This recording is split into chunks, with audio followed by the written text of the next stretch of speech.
नमस्कार। द्वितीय वर्ष भूगोल के विद्यार्थियों के लिए प्रथम प्रश्न पत्र मानव भूगोल और उसमें एक नवीन बिंदु अध्ययन का मानव पर्यावरण संबंधों की अवधारणाएं, the concept of man environment relations. इसमें दो अवधारणाएं निश्चयवाद एवं संभववाद के बारे में जानकारी प्राप्त करनी है। तो प्रारंभ करते हैं आज निश्चयवादी विचारधारा।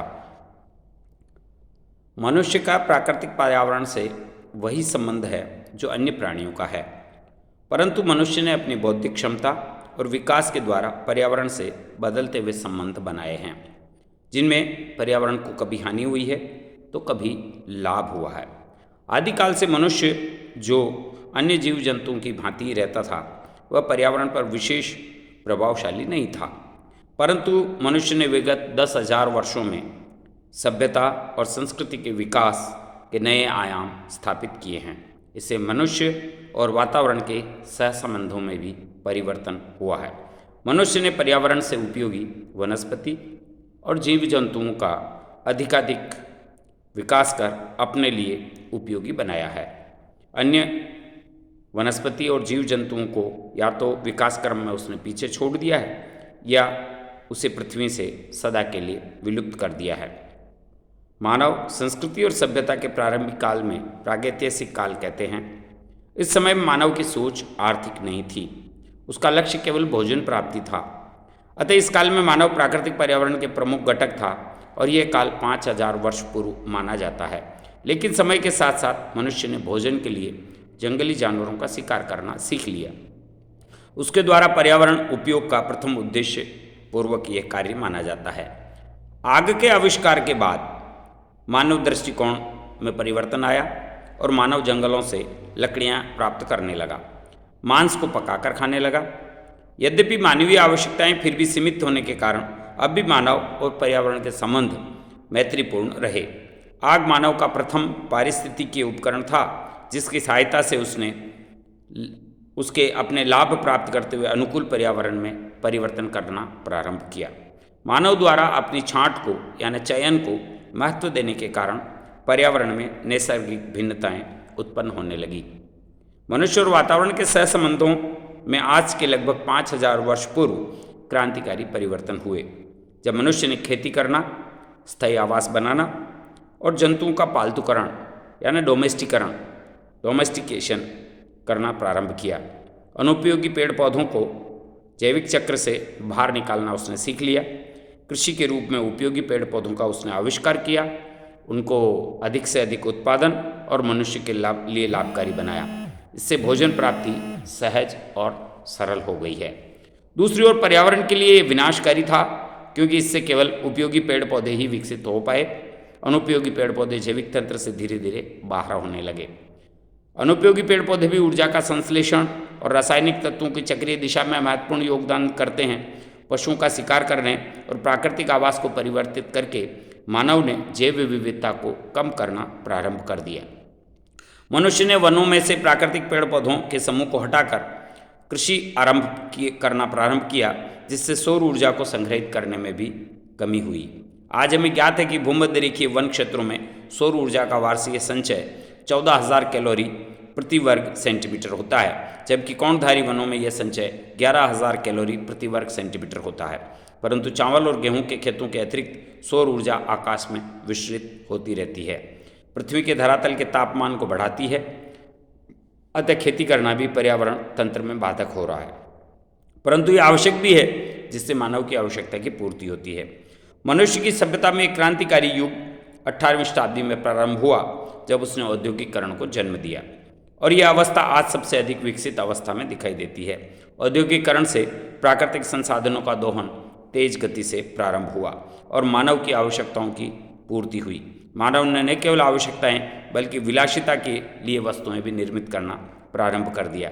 इससे संसाधनों का तीव्र गति से दोहन होने लगा और फॉसाइल्स एनर्जी यानी कोयला, पेट्रोल की ऊर्जा प्राप्त करने से अभूतपूर्व गति प्रारंभ हुई। जीवाश्मीय ऊर्जा, पेट्रोलीय पदार्थ, कोयला और प्राकृतिक गैस के जलाने से यह उत्पन्न होती है। इस प्रकार ऊर्जा से नगरों में प्रतिवर्ष 10,000 कैलोरी ऊर्जा प्रति वर्ग सेंटीमीटर अधिक उत्पादन प्रारंभ हुआ।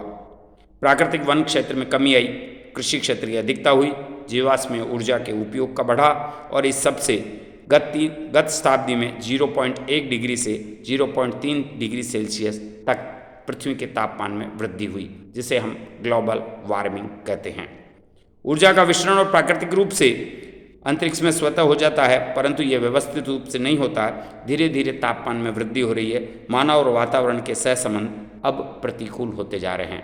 हम समय समय पर विभिन्न प्राकृतिक आपदाएं, बाढ़, अकाल, सूखा, भूकंप, ज्वालामुखी, इनसे ग्रसित होते जा रहे हैं और मानव जीवन और प्राकृतिक वातावरण के मध्य जो संबंध है वो इतने हजार वर्षों से जो मैत्रीपूर्ण थे वे प्रतिस्पर्धात्मक हो गए।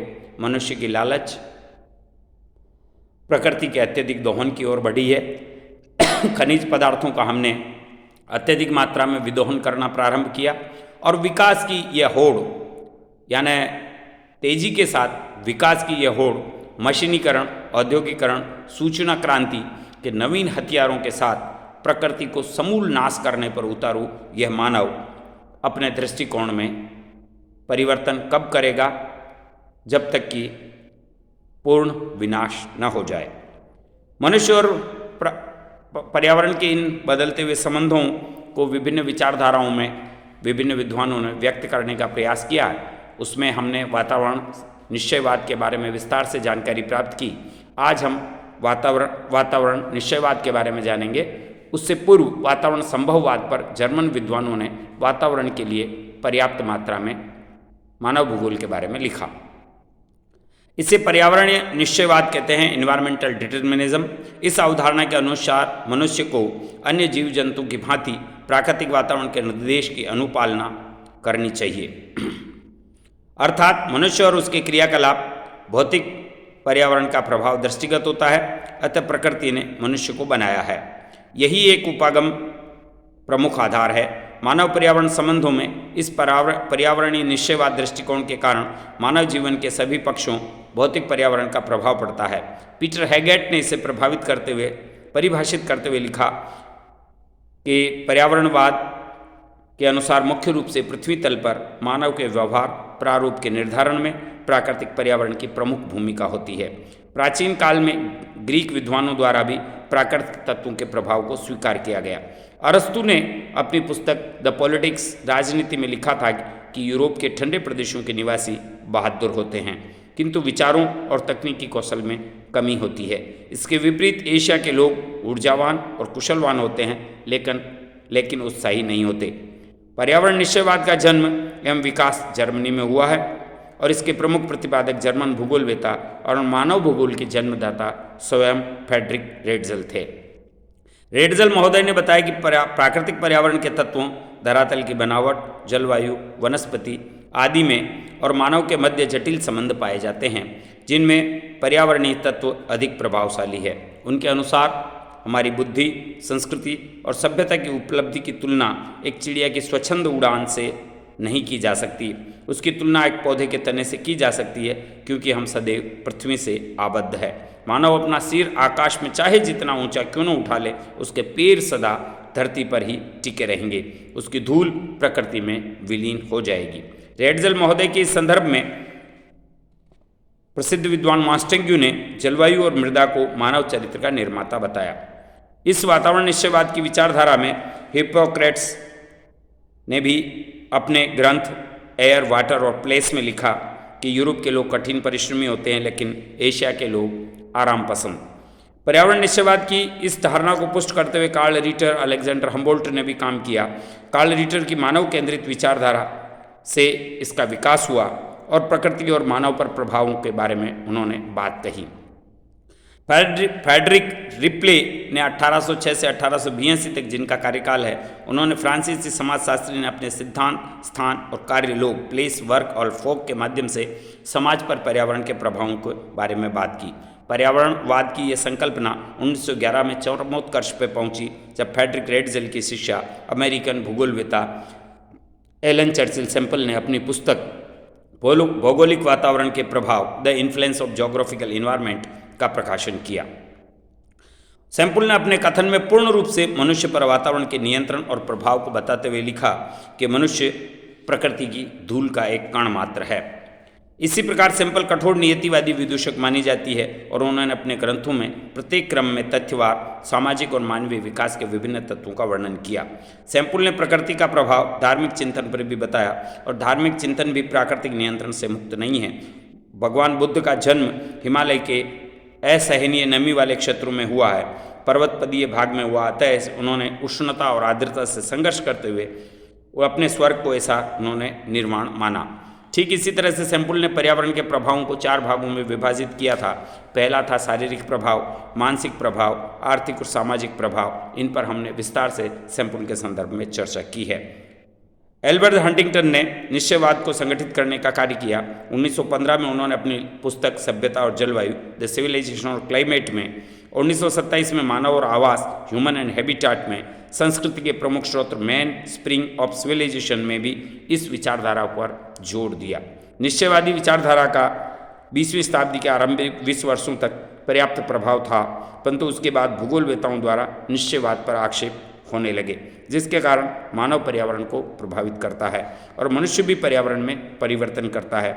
उन्होंने माना कि मानव पर्यावरण का दास न होकर उसकी बौद्धिक क्षमता का विकास करता है। इस प्रकार धीरे धीरे निश्चयवाद की आलोचना प्रारंभ होने लगी और उसके स्थान पर संभववाद की नवीन विचारधारा आई और संभववाद का विकास फ्रांसीसी भूगोलवेताओं द्वारा किया गया। माना जाता है कि प्राचीन काल में निश्चित रूप से निश्चितवाद पूर्ण रूप से प्राकृतिक पर्यावरण के प्रभावों से उसकी अमिट छाप थी, परंतु आज के युग में तकनीकी और कौशल युक्त इस मानव पर पर्यावरण निश्चयवाद का प्रभाव कम दिखाई देता है। आज इतना ही, धन्यवाद।